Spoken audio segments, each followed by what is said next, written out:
1370મો શબ્દ વિરામ કરવો. વિરામ કરવોને અંગ્રેજીમાં શું કહીશું? તો વિરામ કરવોને અંગ્રેજીમાં કહીશું to have a break. TO2HAVE have a BREAK to have a break મતલબ કે વિરામ કરવો. 1371મો શબ્દ મિત્રો વ્યાયામને લગતું. તો વ્યાયામને લગતું અંગ્રેજીમાં શું કહેવાય? તો વ્યાયામને લગતું ને અંગ્રેજીમાં કહીશું એથ્લેટિક્સ.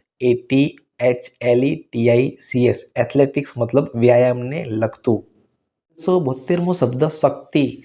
શક્તિને અંગ્રેજીમાં શું કહીશું? તો શક્તિને અંગ્રેજીમાં કહેવાય સ્ટ્રેન્થ. STRENGTH સ્ટ્રેન્થ મતલબ કે શક્તિ. 1373મો શબ્દ શરદી. શરદીને અંગ્રેજીમાં શું કહીશું? તો શરદીને અંગ્રેજીમાં કહીશું કોલ્ડ. COLD કોલ્ડ મતલબ કે શરદી. 1374મો શબ્દ શરબત. શરબતને અંગ્રેજીમાં શું કહેવાય? તો શરબતને અંગ્રેજીમાં કહીશું juice drink. JUICE juice drink મતલબ કે શરબત. 1375મો શબ્દ શરીર. શરીરને અંગ્રેજીમાં શું કહેવાય? તો શરીરને અંગ્રેજીમાં કહીશું બોડી. BODY બોડી મતલબ કે શરીર. 1376મો શબ્દ શાકભાજી.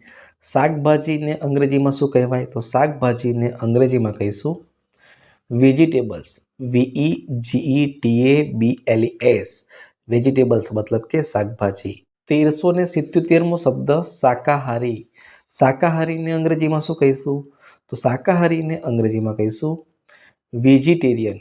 VEGETARIAN વેજીટેરિયન મતલબ કે શાકાહારી. 1378મો શબ્દ મિત્રો શીરો. શીરોને અંગ્રેજીમાં શું કહીશું? તો શીરોને અંગ્રેજીમાં કહીશું અ સ્વીટ ડિશ. અ સ્વીટ ડિશ મતલબ કે શીરો. 1379મો શબ્દ શેકવું. શેકવુંને અંગ્રેજીમાં શું કહીશું? તો શેકવુંને અંગ્રેજીમાં કહીશું to back. TO2BAKE to back મતલબ કે શેકવું. 1380મો શબ્દ શોખ. શોખને અંગ્રેજીમાં શું કહેવાય? તો શોખને અંગ્રેજીમાં કહીશું હોબી. HOBBY હોબી મતલબ કે શોખ. 1381મો શબ્દ શ્વાસ. શ્વાસને અંગ્રેજીમાં શું કહીશું? તો શ્વાસને અંગ્રેજીમાં કહીશું બ્રીથ. BREATH બ્રીથ મતલબ કે શ્વાસ. 1382મો શબ્દ સફરજન. સફરજનને અંગ્રેજીમાં શું કહેવાય?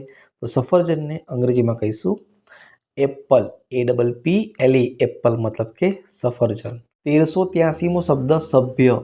સભ્યને અંગ્રેજીમાં શું કહેવાય? તો સભ્યને અંગ્રેજીમાં કહીશું મેમ્બર. MEMBER મેમ્બર એટલે કે સભ્ય. 1384મો શબ્દ સમારવું.